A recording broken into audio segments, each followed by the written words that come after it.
this meeting of the Board of Commissioners for February to order. We start with the Pledge of Allegiance. Commissioner Martin, will you start us off, please? Pledge allegiance to the flag of the United States of America and to the republic for which it stands, one nation, under God, indivisible, with liberty and justice for all.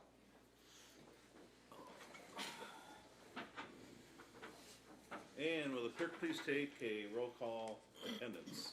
Commissioner Egan. Here. Commissioner Johnson. Yes. Commissioner Martin. Here. Commissioner McLean. Here. And Chairman Shackleton. Here. And we're all here. We have a quorum.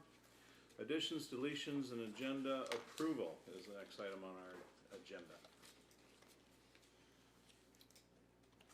I move approval of the agenda as presented. Support. Motion made and supported that we approve the agenda as supported. Is there discussion on the agenda, on the motion? All in favor, vote aye. Aye. Opposed, vote nay. Motion carries. We move to approval of county board minutes. We have sub items of A, B, and C. A being the regular board meetings of December 21st, 2015. B is public hearing, December 21st, 2015. And C is the organizational meeting, January 4th, 2016. Those minutes need to be approved or not. I would move for approval. Support. Motion made to approve all three of those sets of minutes as presented. Is there discussion? All in favor, vote aye. Aye. Opposed, vote nay. Motion carries. Correspondence received in the clerk's office is on page 41. I move we accept the correspondence and forward it on to appropriate committees. Support. Motion made and supported to acknowledge and forward as appropriate correspondence that was received in the clerk's office. Is there discussion on that motion? All in favor, vote aye. Aye. Opposed, vote nay. Motion carries. Public comments. This is the opportunity for anybody in the public to address the commission. We have, is the one on the podium lit up? I can't see if it's red or not. No, it's not. It's not? The one on the one on the table is actually lit up. Do you think you could use that one? Sure. Because the mic is on. Why is the one on the podium not on? Thank you. Thank you, sir.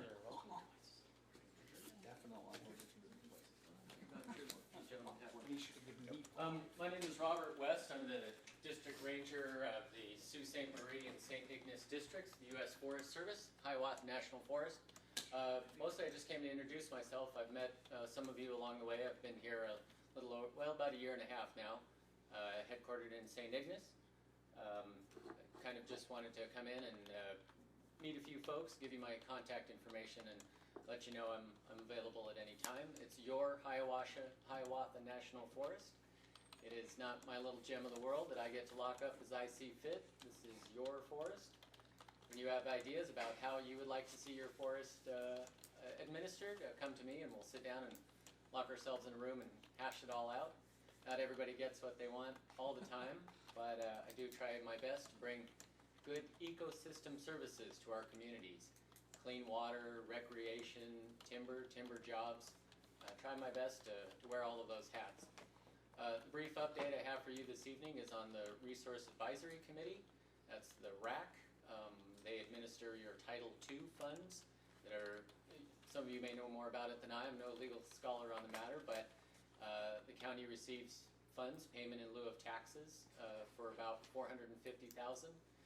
Each year you carve off, I think it's currently 11% of that by law, enacted by Congress. Our last authorization of the act was for a 2-year appropriation. So the Resource Advisory Committee is currently in the process of granting out about $97,000. That's 2 years. It's $53,000 per year and change. Those funds will be allotted by the Resource Advisory Committee this April. We're currently taking applications for those grant opportunities through February 15th. We did have a first go-round for submissions. We had about $40,000 in submissions. So we went back for an extension to February 15, trying to get all of our partners, the groups that the RAC represents, various partners across Chippewa County to come forward and apply for some of that grant money. The overriding use of the funds the action has to occur on or benefit National Forest lands. So if folks want to get a hold of me, I'm more than happy to work with them on project proposals between now and February 15th. That's all I've got. You're welcome to email me if you have questions, and I'm glad to meet all of you this evening. Thanks. Thank you, Mr. West. Thank you, Chairman. Appreciate it. Anyone else care to speak under public comment this evening? Come on up. Couple things for you guys as well. My name is Kaylin Cairns, and I am the Teen Sexual Violence Prevention Educator for Diane Pepler Resource Center. And February is a very busy month for us, and so I want to talk to you a little bit about our prevention efforts Okay. here in Chippewa, Mackinac, Thank and you. also Lewis County.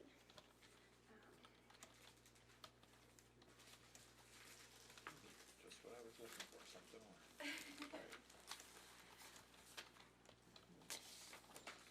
This month, the month of February, is our Whiteout campaign.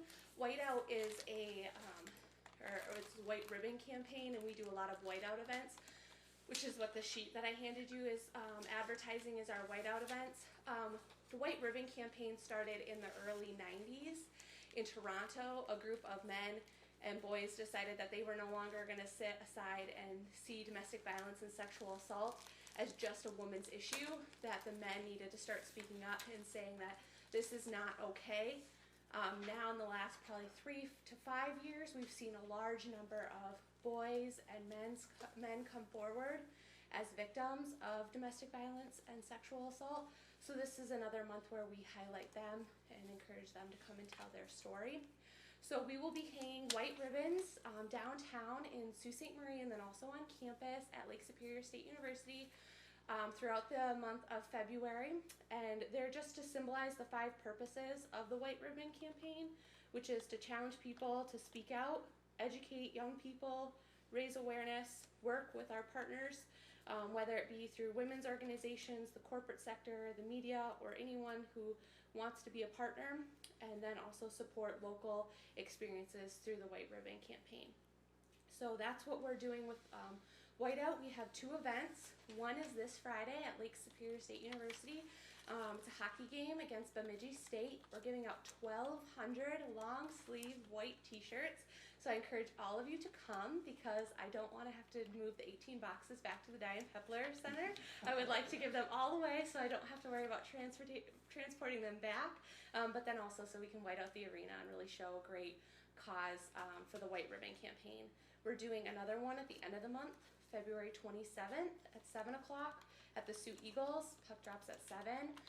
They're taking on Espanola Express, and we're giving away 200 winter whiteout caps. They're white winter hats that have the purple whiteout logo. Purple is the color for domestic violence, so that's why we went with purple this year. So we're really excited for those 2 events. I know later in another thing we're doing later in your agenda, I've asked for the proclamation of Teen Dating Violence Awareness Month, and the little tech packs we gave you are what we give to our students. When I go around to all the area high schools, middle schools, even down to preschools, and talk to students about healthy relationships. With the middle schoolers and high schoolers, we talk a lot about consent, healthy relationships, and how to have those proper intimate relationships. Orange has been designated a respect color, so that's why they are orange. So we encourage everyone to wear orange throughout the year, but especially on days like Valentine's Day, to promote healthy relationships and respect within those relationships. Just a little bit about teen dating violence. According to the Center for Disease Control and Prevention, nearly 1.5 million high school students nationwide will experience physical abuse from a dating partner in a single year. And these have long-lasting effects on and puts them at high risks for substance abuse, eating disorders, risky sexual behavior, and further domestic violence. And we're just working to educate our students, the businesses, organizations, community members on those warning signs. And a really prevalent issue right now is a new statistic just came out that 1 in 5 students will be sexually assaulted before they graduate college in that age group. And a lot of colleges in the state of Michigan just did a healthy relationship survey at the beginning of the year and looked at how their students are having relationships on their campus. And so far, the only one that has released that information is Michigan State University, and they've actually showed that their statistic is as high as 1 in 4 on Michigan State's campus.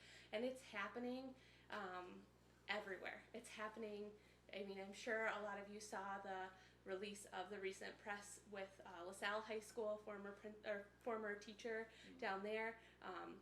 We're seeing it in the campuses. I mean, I just talked to a 5th and 6th grade class the other day about healthy relationships, and I had 6 students, mixes of males and females, come up to me afterwards and say, what happens when you get those naughty pictures? What should I do with those? So it's affecting our students as young as 4th, 5th, 6th grade.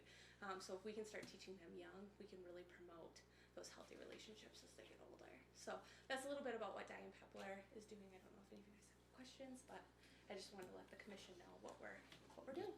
Thank you very much. Yeah, thank you for everything you're doing, Awesome. and thanks for letting us know about it. Yes, thank you. Anyone else like to speak under public comment this evening? Last chance, anybody under public comment? I declare public comment period to be closed, and we move to the administrator's report. Mr. Chairman. Page 42 of your packet, you'll see the various reports: Department of Veterans Affairs, Animal Control, Public Defender, Sheriff's Department, and a couple of reports from War Memorial Hospital are in there. I'd also like to add, we're still going down the road with contractual differences with 312, our road patrol officers. However, it was brought to my attention today there may be some room for movement. So we'll see how that plays out, and that's all I have, Mr. Chairman. Thank you. Commissioner McLean. I just wanted to mention that we get a veterans report, and Rudy, you're on that committee, but I had 2 occasions to, we always talk about veterans services, but Kurt Perrin, who's from the Bay Mills tribe, was just appointed UP-wide coordinator for Veterans Affairs for another group, and then there's Lonnie Burke, who's a Sioux person, and he's working through something through community action.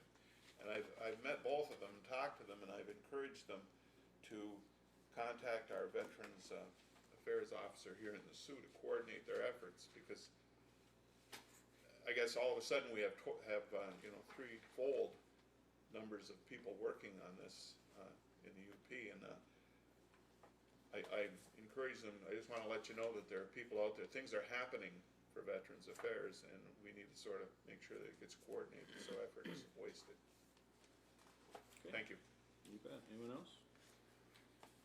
Move to old business, number 9 on the agenda, and the first old business is County Board Policy number 101, Bylaws and Rules Procedure. This had been tabled at the previous meeting. I believe we had decided to inquire among some of the boards and agencies that we make appointments to about the possibility of commissioners' terms of office being aligned with their openings, I guess to say, or their openings or their positions is probably a better way to put it. Let's see, Administrator German, I think, followed up on that, and why don't you give us an update on that, and then we can proceed, because I think ultimately we did not actually approve the bylaws and rules procedure yet. We laid on the table the entire affair, so we do need to get that accomplished. So, Administrator German. I contacted all 4 of the agencies that were mentioned, the UPTA, the hospital, Hiawatha Behavioral Health, and the ADC. entities. It was expressed to me both verbally and in the written opinions that you have in front of you, that 3 out of those 4 entities were not willing for one reason or another, because of attorney, because of what they said were conflicts in their bylaws, to change their position for the county. The EDC, however, was, and that would be up to the commission to decide if you want to change just the way you appoint the EDC person, but the other 3 were hard and fast in not changing their bylaws. May I just touch Go on ahead. this real quick? I can understand what they were saying and where they were coming from as far as their bylaws and legal requirements that they have from agencies that oversee them. I wonder if we couldn't get this done in a more efficient manner and get what we're all trying to get, some understanding and agreement here, and see if there isn't a compromise to say that unless there is some kind of mitigating circumstances, that it's just kind of the tradition that when you leave the Board of Commissioners, you leave your posts that you're appointed to. There needs to be some kind of check and balance to this system to make sure that if I get voted out of office this year, that I'm not still making decisions for this county when obviously the voters don't want me to. I use myself as an example because it's the only way I know how and make it seem fair. So it's important to me that there be a check and balance on these appointments, and I don't know how we get it done. Obviously, we can't get it done with changes to bylaws, so let's see if we can't come up with some other more creative way. Commissioner McLean? Go ahead, Jim, you had something to add there? Well, I would say that part of the problem, after talking with Rudy, has already been taken care of with January 1st appointments. Yep. So that solves part of the problem. But it's my feeling the other 3 entities, it would be up to you as your word. I don't think that the other entities are simply not willing. What they told me was actually a little bit stronger than their letters. No, and I understand that. What I'm saying is, we kind of have an unspoken thing that the chairman is appointed to the War Memorial Board, correct? That's kind of a point of tradition. Well, that's a tradition that is So that is about 4 years old. So it's kind of hard to say it's an ingrained tradition. Why The reality is, though, that when you look at the legal opinion from the hospital being a nonprofit corporation, that they made very clear that anyone serving there has to be serving completely independently from any other office. Right. And I guess I just have to take the counter position here that you were appointed to a 4-year position on HBH, correct? Mm-hmm. And if 3-year. 3-year, okay, 3-year. Yes. And if you for one reason or another choose not to run again, or you're not reelected, I think it's up to you whether you want to continue to fill out the rest of that term or not.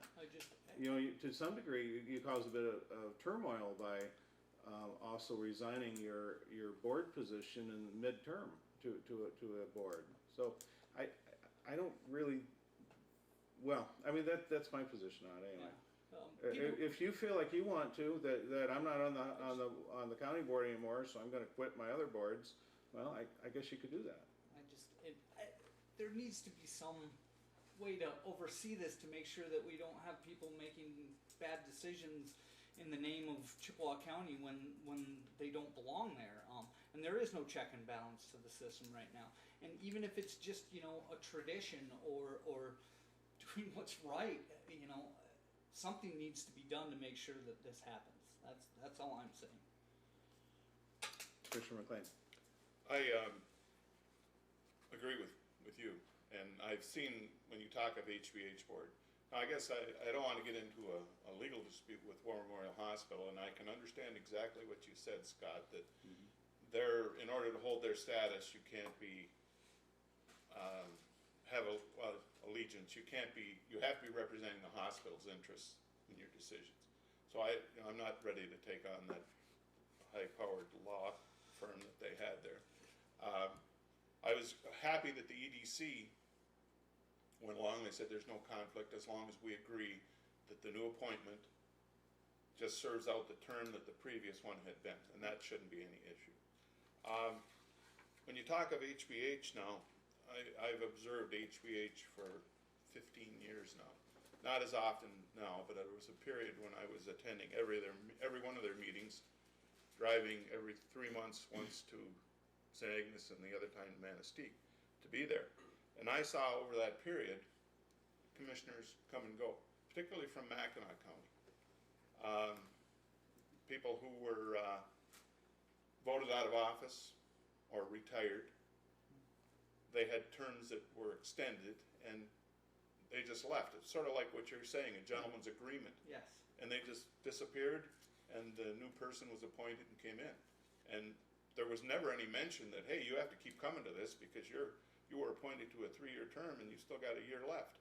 That didn't enter into it. It was just accepted. They came and said, I'm representing Mackinac County now, and away they went. So I, looking at that, I think it's something that other counties do. Maybe the issue is something of integrity and what you think of ethics. The one that I will call into question is that when I looked at the one from EUP Transportation Authority, you read that one over and I guess I look at it as, I believe that when they put this together, I can think of no other thing is that they're blowing smoke at us. Simple bylaw change is all that would be needed. They've rolled out some big smoke makers and it indicating, it sounds like here that they would have to approach the governor and get his signature in order to make a change. All I can say is that their appointments are, I don't know, I think they're 3-year terms, I'm not sure. Jim, do you know what? I believe they're free. 3? I thought HBH was the only 3-year term. Anyway, they should be coming up, appointments should be coming up there, and that's something that we should keep in mind when we're making the next appointments, whoever is going to be making those appointments. I will mention that Luce County, they appoint 2 commissioners to those positions. And right now they have vacancies there. They have yet to be filled because of the turmoil in Luce County with, I think, almost the majority of the county commission resigning or leaving or something. And so there's an issue there, but they appoint county commissioners to both those jobs, both the positions that they have. And so I'm not going to get into a spitting match with them about it. I don't think it's something that we should be involved, or we should waste our time doing. But I think that we should also remember next time when we appoint people to those positions. And Scott, the hospital board, I think is something unique. I really believe that, in that the way that I read through that, and that's lots of reading, but I can understand their rationale relative to that. And but I was happy to see that the EDC, which I have to mention, disclaimer, I'm chairman of, had no problem with it. And it went before the full board, 9 members, and there was no issue. You know, just mention too, though, that I found it interesting when we talk about other counties like Mackinac County, for instance, and HBH. I talked to a commissioner from Mackinac County, and they told me that when their board appointments come open, that they first check with the person who's currently in it, and if they want to remain in it, they don't even advertise it or allow other people to apply for the position. They just reappoint. Ooh. I said, well, we would never do that because it should be. I believe it should be open for you to make an informed decision. Do you want to keep the person there or not? But they don't even take applications if the person wants to stay in there. So maybe what other counties are doing aren't always the right thing. But I found that interesting in the course of this process of finding out what's going on. So, I'm sorry.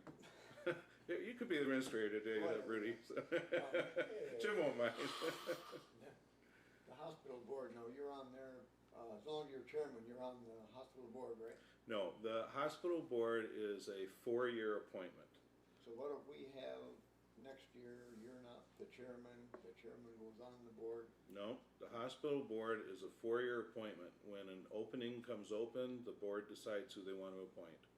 Just as we did at the end of December, we had a position available. We had good candidates for it, you being one of those good candidates. And if you were appointed, it would have been a 4-year appointment. But you just said that the chairman of the commissioners gets appointed to the hospital board. No, when. Only if there's an opening. No, and the board wishes it. Let's back up a little bit. The county chair does not have any inherent claim on being on the hospital board. It was decided by the majority of the county board at that time that it made sense to put the county chair on the hospital board. It doesn't have to continue that way. It wasn't done before, but at that time it seemed like a good idea, and that's what happened. But only if there's an opening when this.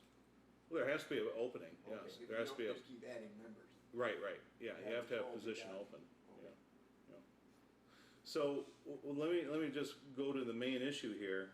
We have our county board, bylaws and rules procedure, and, by my understanding, the one change would, in regard to this particular issue, is to align the economic, EDC, board appointment with, a term of office, is that correct?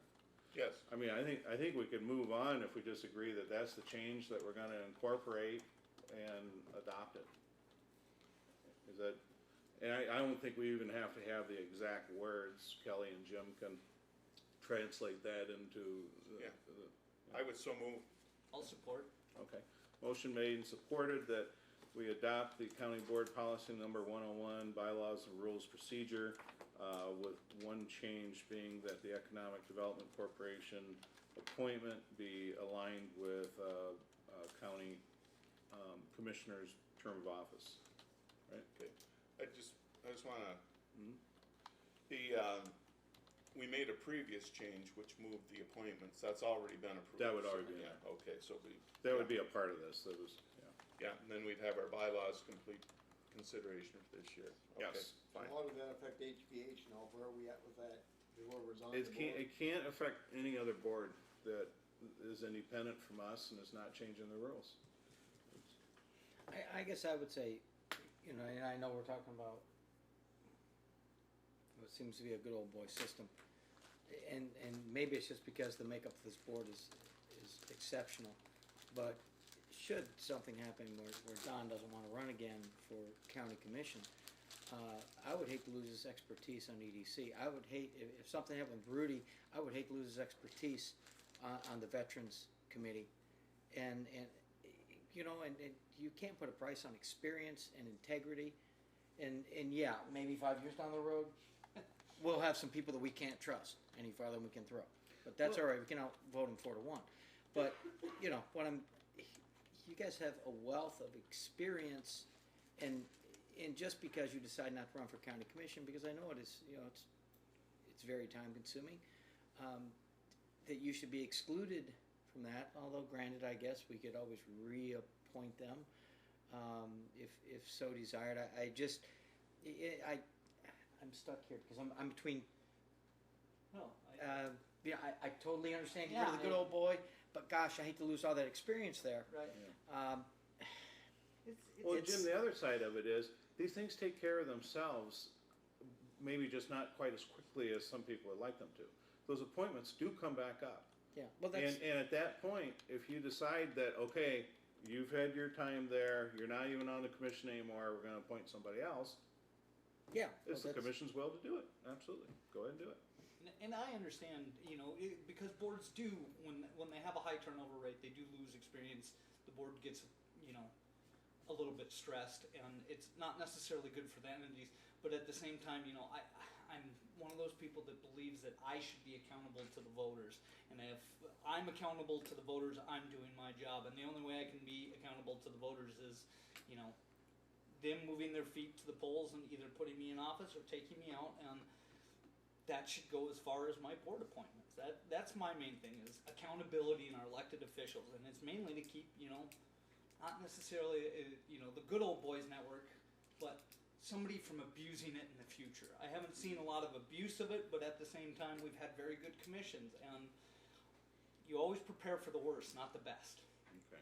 Well, All I right. think we covered the appointments by going to January 1st, and that took, We have a motion before us. Kelly which- has something to say. Oh, Kelly, I'm sorry. Can we just, for clarification on the EDC, so with the current expiration dates, they're all in March except for one.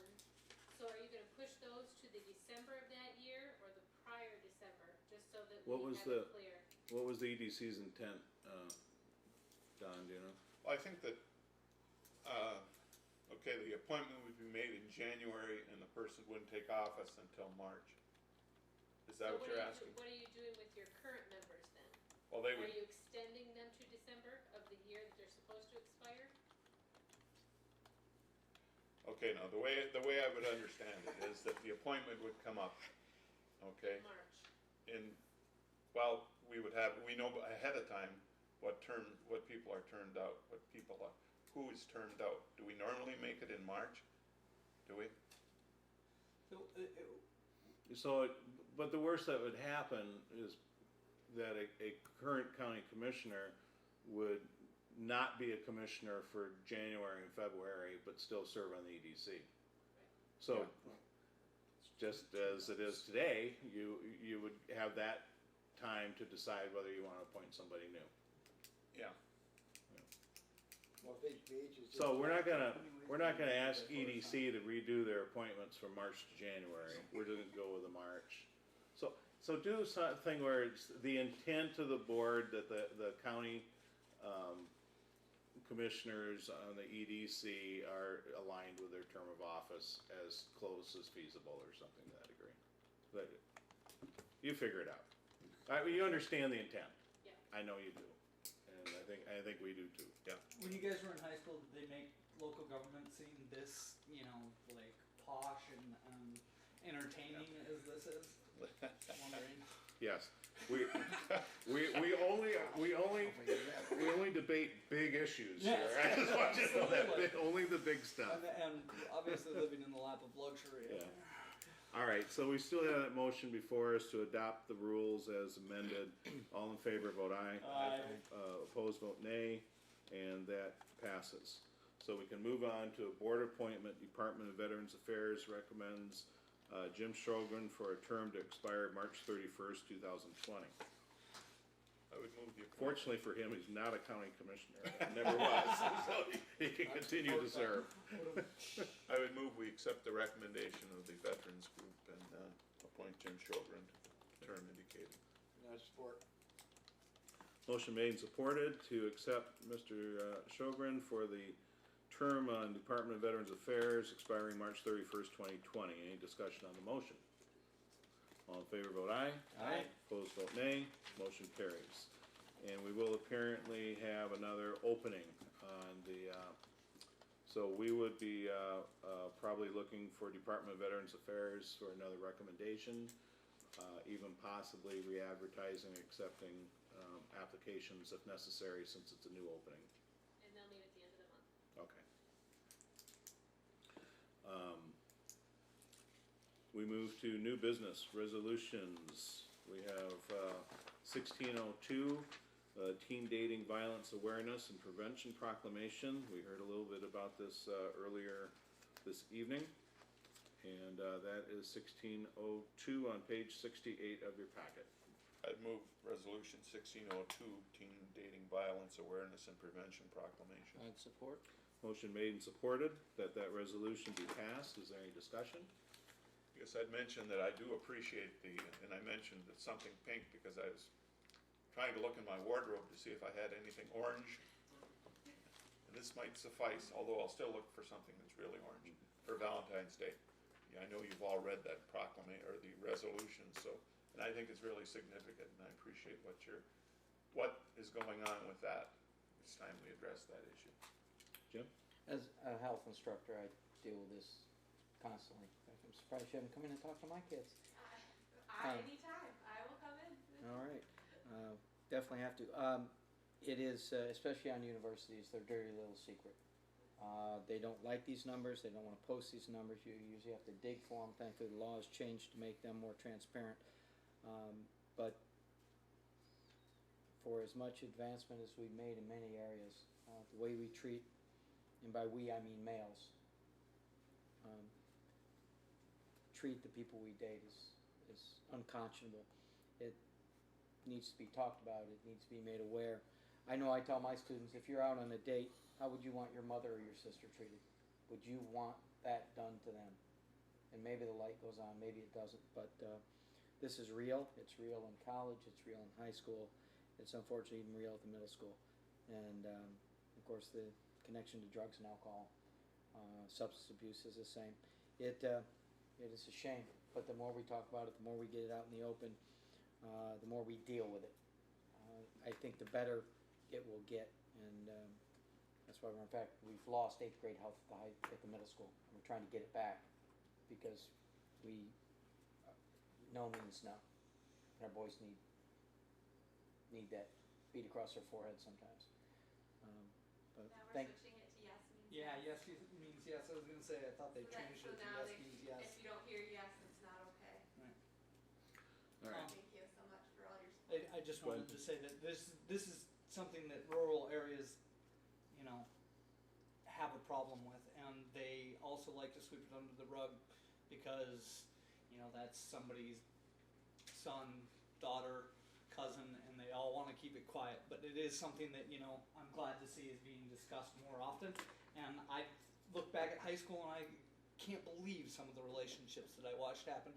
So it's a really good thing that they're talking to younger people about it and letting them know that, both men and women can be in bad relationships. They just had an incident on the West End with sexting, and I'm talking 35 kids, 14 to 16, Hundreds of photos. and it's not going to have a good ending because the prosecutor told the parents of the girls, if we prosecute the boys, we have to prosecute your daughters because your daughters sent the images. And the daughters took them, the boys may have asked for them, but the daughters took them. So if the daughters are, or the women are prosecuted, here in Chippewa, Mackinac, Lewis County, they're prosecuting high school students as adults, and that's a felony. And so by taking photos of someone under the age of 18, even if it's yourself, it can be up to a 20-year felony just for taking that photo or taking that video. So although they sent it to the boys, or sent it to someone else, they're only looking at 2 years for possession or 4 years for distribution. But that person who took the picture is looking at 20 years, and those are all per photo. So you're looking at, my daughter's a victim, yeah, but she also took the photo, so she's also, manufacturing it as well. So it's a very horrible double-edged sword that we look at with students on a daily basis, and I discuss with them every day that the decisions you make today can greatly affect your future.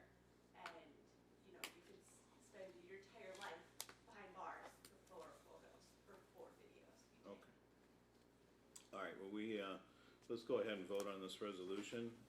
As with all resolutions, it's a roll call vote. Commissioner Egan, Aye. Commissioner Johnson, Yes. Commissioner Martin, All right, Commissioner McLean, Yes. and Chairman Shackleton. Yes, that passes. The next one is Resolution 1603. This is appreciation and recognition of Trooper First Lieutenant David Hopper, and that is on page 72 of the information packet. I would move resolution 1603, appreciation and recognition of Trooper First Lieutenant David Hopper. Support. Motion made and supported to pass this resolution. Is there discussion on the motion? I'd like to make some comments about Mr. Hopper. I grew up with him. He is a very honest person, an example of how good of a cop that he was back when he was just a trooper. He never forgot where he came from. And I believe he was up in Manistee or Munising, someplace up there. And the story that I heard, he pulled over a guy one night with an older truck, probably had tail light out, may have had a beer or two. And he pulled him over, and he saw a chainsaw in the back, and he came from a logging family. David's family all were hard-working loggers, and David let him go, and he had told him, you know, my whole family worked in the woods, so he wouldn't give him a ticket. Told him, be careful, and go ahead and go on home. And it's good to know that a guy that, no matter where David went, he still never forgot where he came from. Very good man. All right, motion before us is to approve the resolution. Would the clerk take a roll call vote?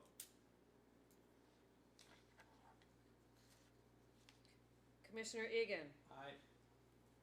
Commissioner Johnson. Yes. Commissioner Martin. Aye? Commissioner McLean. Yes. And Chairman Shackleton. Yes. We move to the, I think it's the last resolution, let's see, yes. 1604, appreciation and special recognition of Kathy Jones, is it pronounced Loop? Good. And that is on page 73. I move approval of resolution 1604, appreciation and special recognition, Kathy Jones Loop, as presented. Equalization for 16 plus years. We thank her for her service to the citizens of Chippewa County. We have a motion made and supported. Does anyone have a discussion on it? I just want to mention that Kathy also served Michigan Township Association, the local unit of that, as a secretary, and really hardworking, and put a lot of work into keeping the townships abreast of what's going on throughout various organizations. Okay. Will the clerk take a roll call vote, please? Commissioner Egan. Aye. Commissioner Johnson. Yes. Commissioner Martin. Aye? Commissioner McLean. Yes. And Chairman Shackleton. Yes, and that is approved as well. We move to standing committee reports, starting with personnel, equalization, enforcement, transportation, health, social services. All those things rolled into one committee that is chaired by Commissioner Egan. You have minutes from January 14th, sir. Yes. I'm trying to find them. I don't have a copy of it. Date's 13, 14? 13 or 14, Oh, right there. 14. Okay, personnel, equalization, enforcement, transportation, and health. Whoops, wait, excuse me, 74? Gave you the wrong one. There you go. That's what I Yeah, thought. I 74. looked at 14 and it didn't look right. No, that's motion we made from the Yeah. previous meeting. That's, it was supposed to be a 7 out of 1 there on the 14. Perfect. A regular meeting of the Chippewa County Board of Commissioners, Personnel Equalization and Apportionment Transportation, Health and Social Services Committee was held on Thursday, January 14th, 2016 at the Chippewa County Courthouse in Sault Ste. Marie, Michigan. Chairman Egan called the meeting to order at 1:45 p.m. with a quorum present. Members present, Connor Egan, Rudy Johnson. Members absent and excused, Scott Shackleton. Others present, Jim German, County Administrator, Paul Stanley, Don McLean, Sharon Kennedy, and Tina Ojala. There were no additions or deletions to the agenda. It was moved by Commissioner Johnson and supported by Commissioner Egan to approve the agenda. On a voice vote, that motion carried. Public comment. Sharon Kennedy told the commission that they were doing a fine job. Thank you, Sharon. She Agenda items. obviously had an item on the agenda coming up. I wasn't. Agenda items, equalization, resignation. The committee was presented with a letter of retirement from Kathy Lowe. The committee thanked her for her many years of service. Ms. Kennedy explained the problems of training several staff at the time of year. It was moved by Commissioner Johnson, supported by Commissioner Egan, to approve the retirement of Kathy Lowe effective February 29th, 2016, and allow Administrator and Equalization Director to fill the vacancy within 120 days per the contract. At the discretion, using some overtime but not going over the 2016 equalization budget on salaries. On a voice vote, that motion carried. And I would so move. I'd support. Motion made and supported. Is there discussion on the motion? All in favor, vote aye. Aye. Opposed, vote nay. Motion carries. Okay, the next item on the agenda was drug court. Circuit Court Administrator Tina Ojala requested a replacement for the person that was doing the drug court position, as the current position had left as a contract was terminated. It was moved by Commissioner Johnson and supported by Commissioner Egan to post and hire a new drug court coordinator. On a voice vote, that motion carried, and I would so move. Support. Motion made and supported to replace that position. Is there discussion? All in favor? Go ahead. I just wanna mention that, Tina brought us up to speed on this drug court, and they seem to be thinking that it's working really well. And I had occasion to talk to the judge, Judge Lambros, and he indicated also that he was surprised that it's working as well as it is, so it was a move we made in the right direction. Good news. All in favor of the motion, vote aye. Aye. Opposed, vote nay. Motion carries. Next, we move on to the prosecutor's office resignation and hire. It was noted that Lisa Stover, legal secretary 2, had put in her letter of resignation. Effective. Yeah, I was gonna say. February 11th, 2016.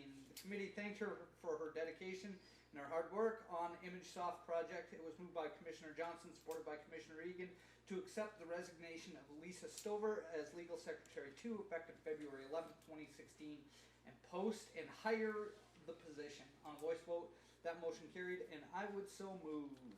Support. Motion made and supported. Is there discussion? Dick Kelly is. Yes, ma'am.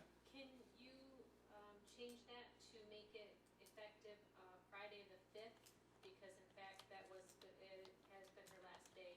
She had a healthy baby boy over the weekend. Oh, nice.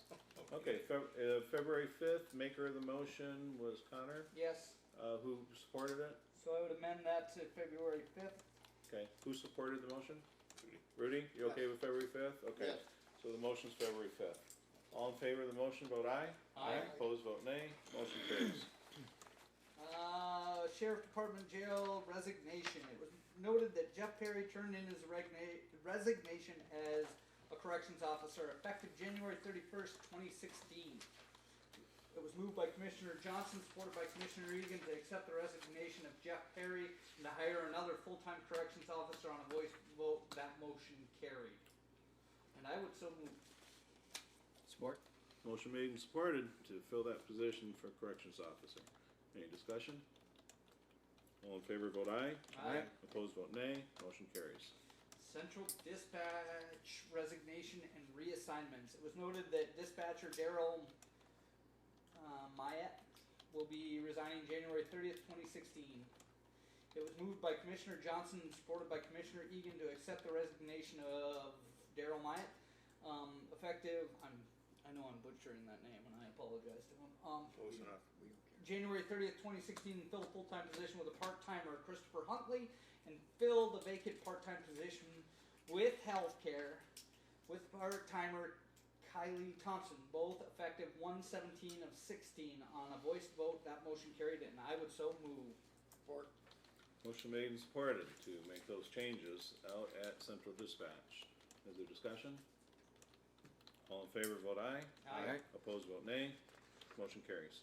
Alright, now we move on to administrator evaluations. It was noted that phase 1 of the administrator evaluations was complete and the entire process should be finished up soon.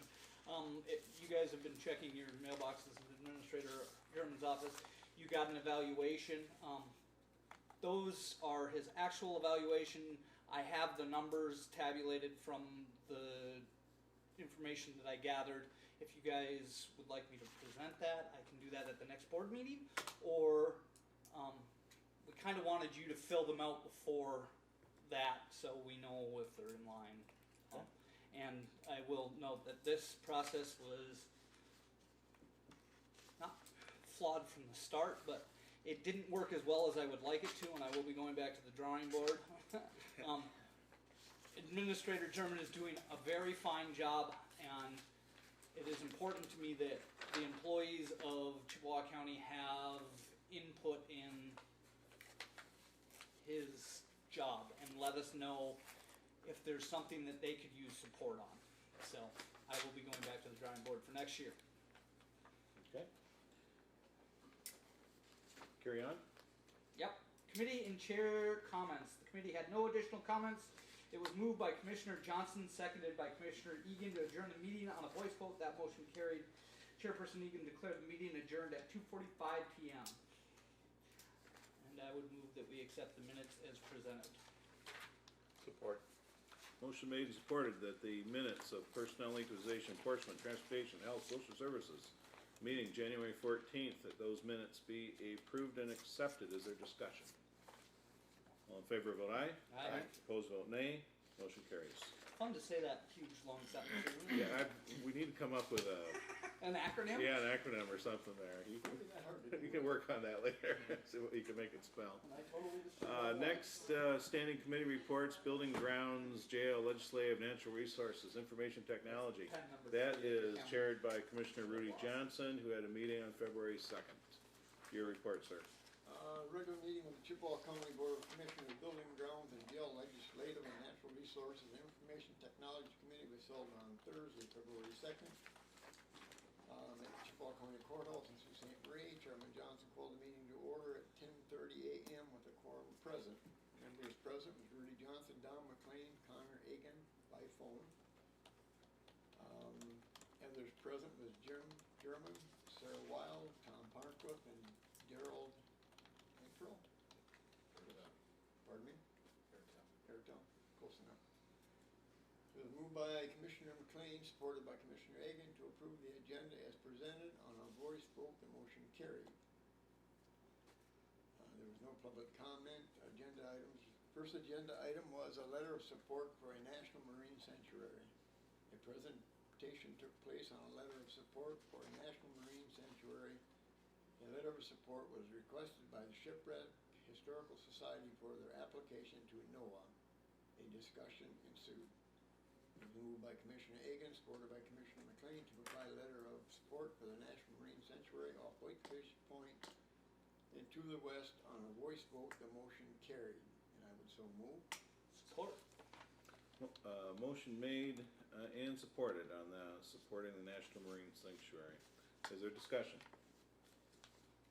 Commissioner McLean. There's presently a state recognized sanctuary right off Whitefish Point, and this in effect expands that from, I believe, Point Iroquois in the river, Iroquois Point Lighthouse, and then goes all the way up past Grand Marais to a lighthouse just the other side of Grand Marais, and then extends all the way out to the Canadian border.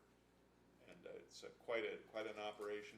The thing about it is that there's one in Thunder Bay right now, and it's been in place for a number of years, and they figure that they attract over 100,000 visitors a year to that marine sanctuary. There's a number of shipwrecks out there that have been identified. This will protect those. Also, there's a number that they think have sunk in different areas, but they haven't found them yet. It's something that I believe is a win-win for Chippewa County. Economic development, history, the whole ball of wax. And I wanted to catch Mr. West because I had talked to him about it, and he was real excited about being involved in the letter of approval or support, but I forgot to catch him today. But I think this is a great program.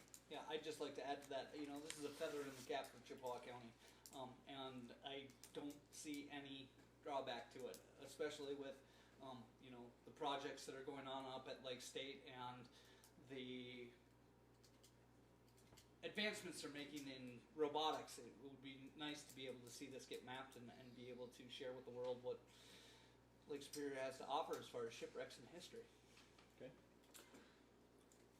All in favor of the motion, vote aye. Aye. If you're opposed, vote nay. Motion carries.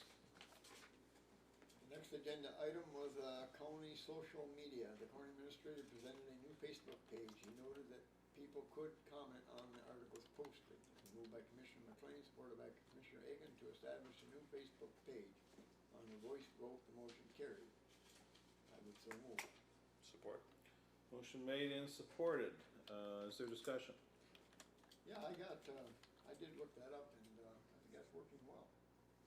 I just, remind, the administrator that mostly what we see on Facebook are pictures of cats and people's lunch, and I hope you don't put any of those on our Facebook page, so. Nor your dog. Yeah, or your dog, or, Or your lunch. yeah. Oh, yeah. What We you already just hit that made, point. yeah. All right, do we need we don't need a motion on that, do we? What are we to establish? We already did it. It's a test, I'd really feel Okay. better. All in favor of the motion, vote aye. Aye. Opposed, vote nay. Motion carries. We have a Facebook page. Which is, what is it? It's Facebook, just Chippewa County or Chippewa County government or Go what? under search, you just look up Chippewa County and you should see our symbol there and, click it. If you search for Chippewa County, you'll find I it. had trouble, I could find the Humane Society and, I found it as soon as I found it when I looked for it. but I- I'm also Facebook illiterate, I don't have a Facebook page, so that would probably be my Okay. major malfunction. Get busy. It would be terrific if somehow the news media helped us get the word out. That would be you, Scott. Unless somebody else is blogging out there. I think he was sleeping. No, I just thought, You awake back there? throw it out there. All right. Okay, next thing was, general discussion, a letter of complaint was, discussed about a situation with an ambulance pickup. I think that's been taken care of by their people. Committee and chairman's comments, it was noted that the township meeting in Rayburn went well and Pickford would continue to provide ambulance service until May 2nd, when a vote on an ambulance millage would take place. Then more negotiations would take place. I come in on that, Jim did a very good job of, getting the two people together, and, nobody threw any punches or anything, so that was a plus. And they seem to be getting on. Very good. It was moved by Commissioner McLean, seconded by Commissioner Egan to adjourn the meeting on a voice vote. The motion was carried. Chairman Johnson declared the meeting adjourned at 11 a.m. and I would so move. Support. If you accept. Motion made and supported to approve the minutes of Building Grounds Jail Legislative Natural Resources Information Tech Committee. That meeting of February 2nd, 2016. Is there a discussion on the motion to approve those minutes? All in favor, vote aye. Aye. Opposed, vote nay. Motion carries. We move to, I believe, are we on finance? Yes, Yep. finance, claims, and accounts. Commissioner Martin. Regular meeting of the Chippewa County Board of Commissioners Finance Claims and Accounts Committee was held on Thursday, February 4th, 2016, at Chippewa County Building, Sault Ste. Marie, Michigan. Chairman Martin called the meeting to order at 5:30 with quorum present. Myself, Commissioner Shackleton, Commissioner McLean, Commissioner Johnson, and Commissioner Egan were there.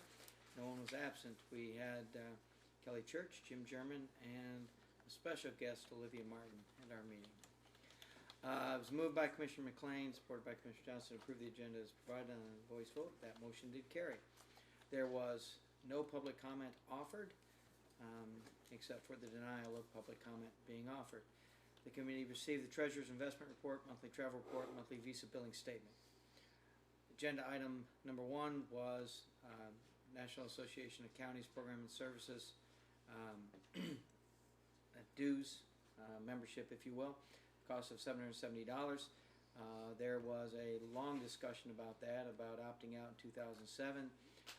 There was also discussion about rejoining it and pulling our weight, so to speak, since we benefit from it, especially the healthy prescription drug card, although there was debate about the worthiness of such a thing. After much discussion, it was moved by Commissioner McLean, supported by Commissioner Johnson, to approve rejoining the National Association of Counties membership at an annual cost of $770. On a voice vote, that motion was carried 4-1 with Commissioner Shackleton voting nay, and I would so move. Support. Motion made and supported to approve paying NACO $770. Any discussion?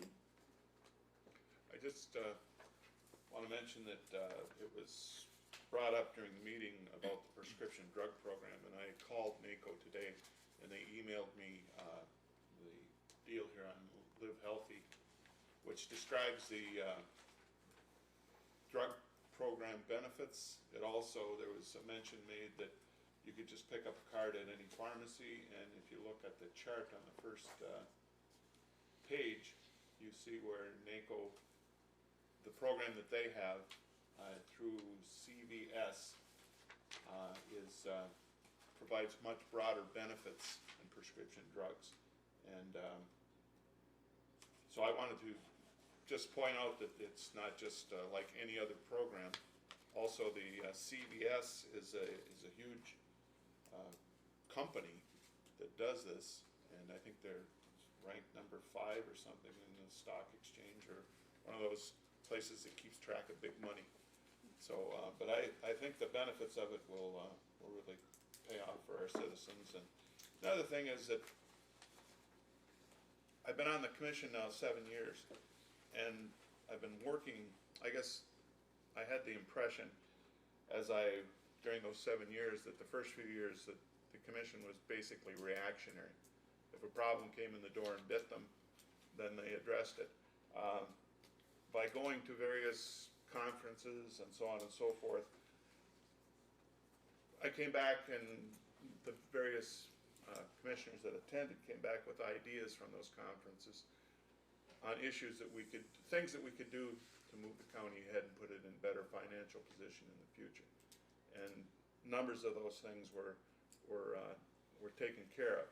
One of them was the change in the retirement program from a defined benefit program to a hybrid.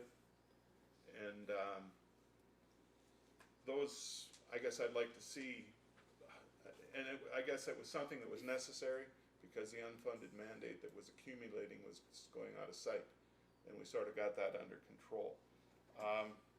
And there have been various other things, and the only way that you find out about those things are by attending conferences. You get a chance to talk to other commissioners, and I know we all did. Scott, you mentioned that you talked to a commissioner from Mackinac County. You know, you get into discussions that these types of things foster that. You read about what's happening in Michigan and in the entire country, and NACO provides that information. I mean, we'll get it was claimed to be a newspaper. Well, that newspaper gives you information about what trends are in the country. And if we're going to keep the county moving forward, we have to be aware of those kinds of things.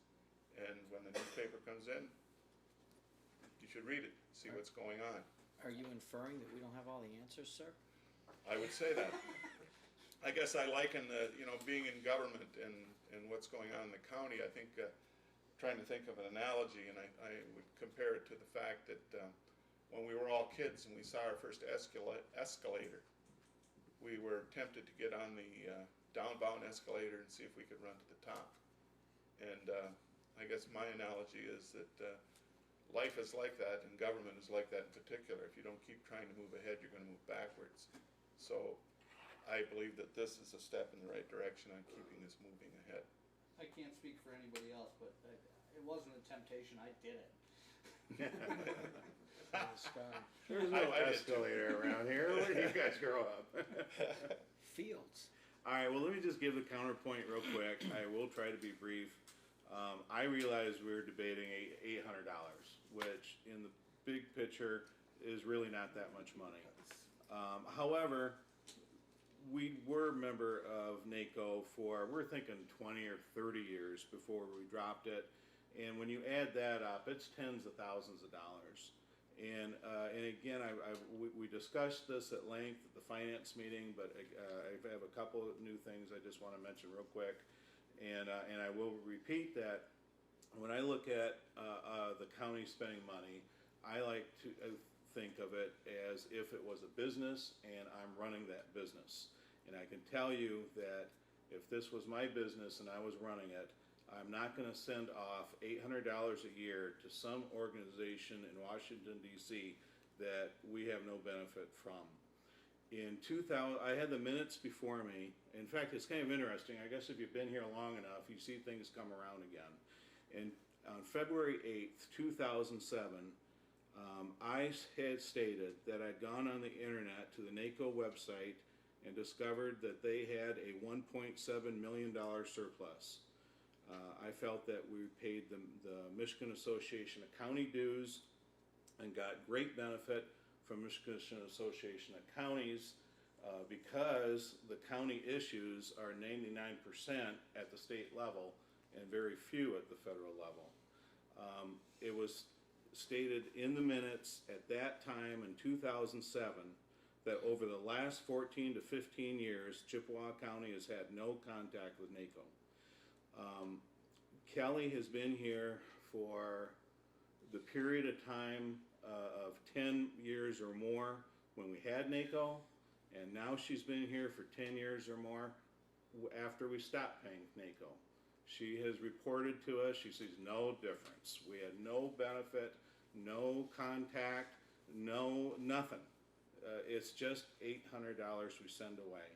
At the time that I offered the amendment to stop sending money to NACO, I suggested that we send that amount instead to the Straits Area Narcotics Enforcement Team that we chronically under-supported. Although we aren't doing SANE anymore, I think it helps to illustrate the point that there's always something better to do with $800 than to send it to some organization in Washington, D.C. that we don't have contact with for years and years at a time. Finally, I would just mention one more thing when it comes to this prescription thing. The funny part was when we were talking about that prescription program, Kelly, I believe, and I know I said, God, this sounds familiar. We actually did try this thing.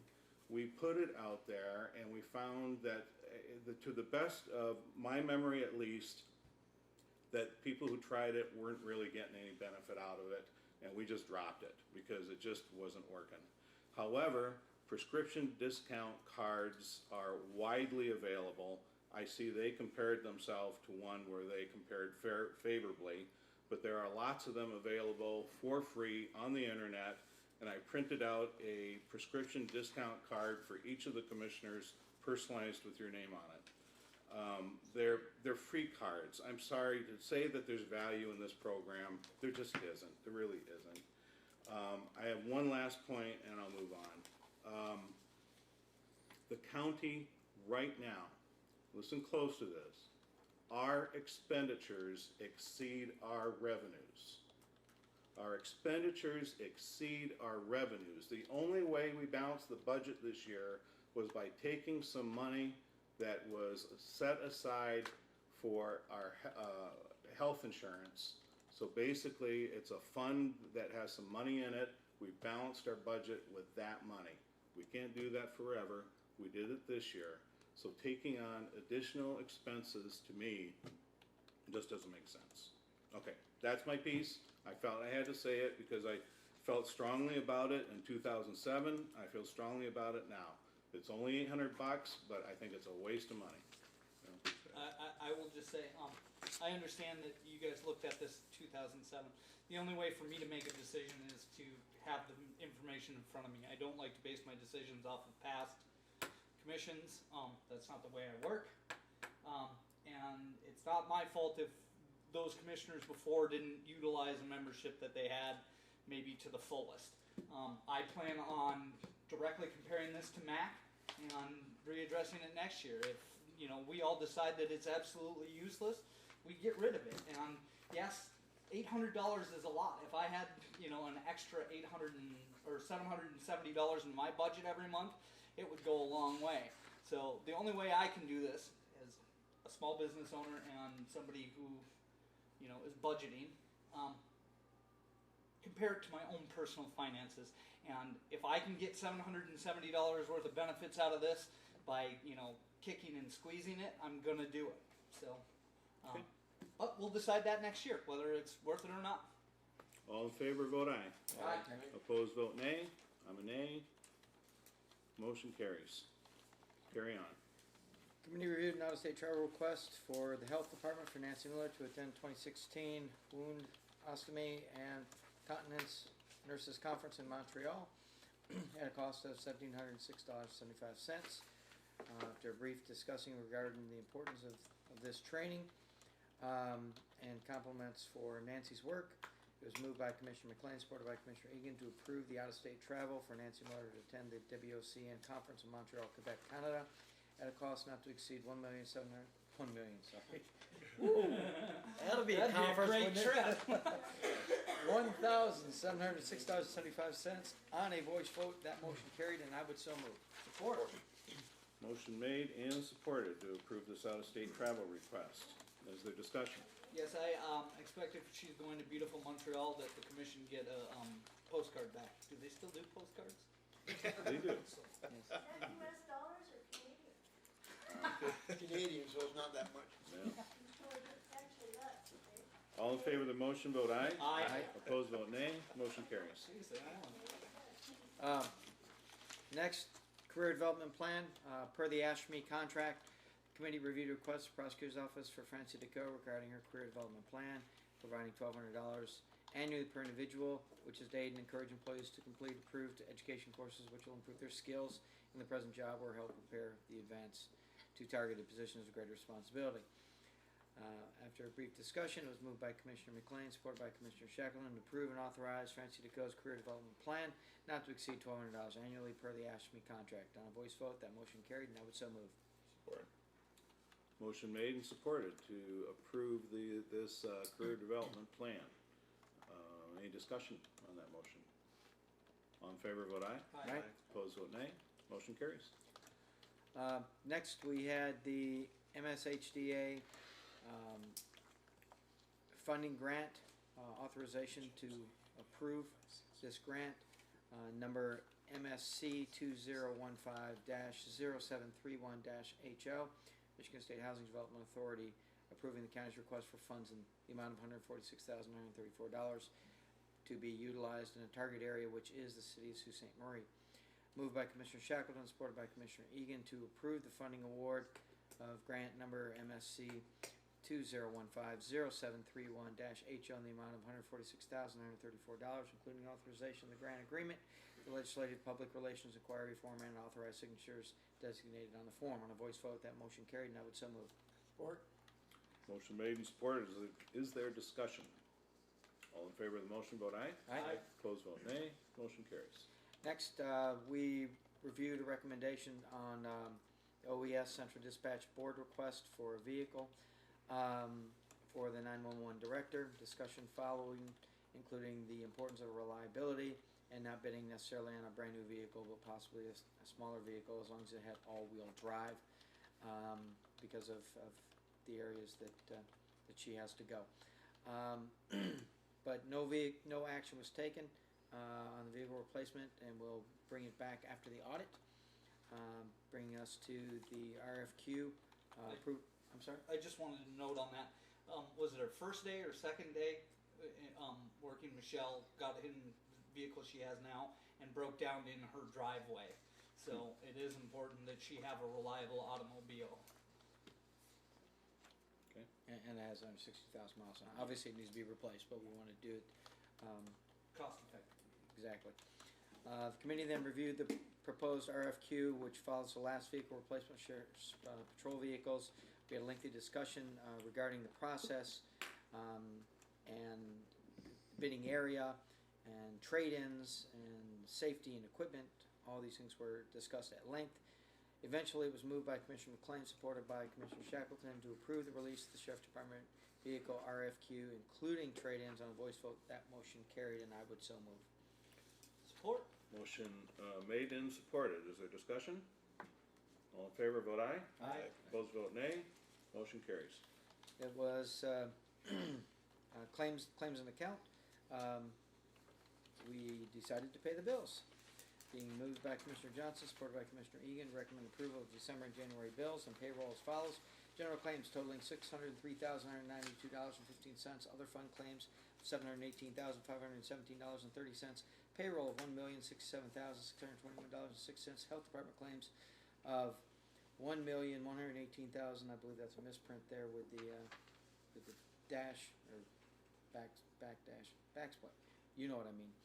$598.85 for total claims of $3,508,729.36, and vouchers H1 through H601. On a voice vote, that motion carried. I would so move. Support. Motion made and supported to pay those claims and vouchers. All in favor, vote aye. Aye. Opposed, vote nay. Motion carries. Commissioner Egan then thanked Administrator German for facilitating compromise between Pickford and Rayburn Township and their ambulance issues. Commissioner McLean wanted the committee to know that Hiawatha National Forest Robert West would be addressing the board during public comment and what a good job Mr. West was doing.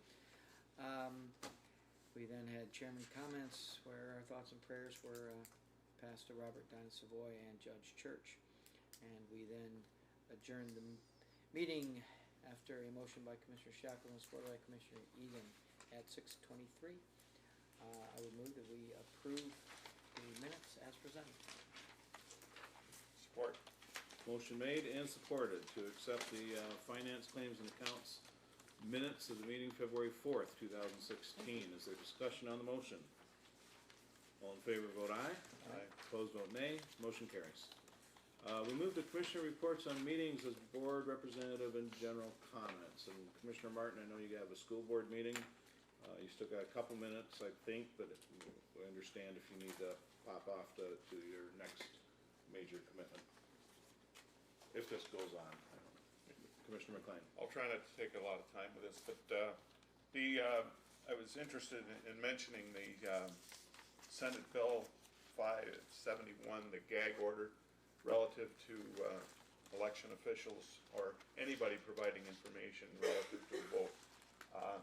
I guess with all the issues of importance in the state,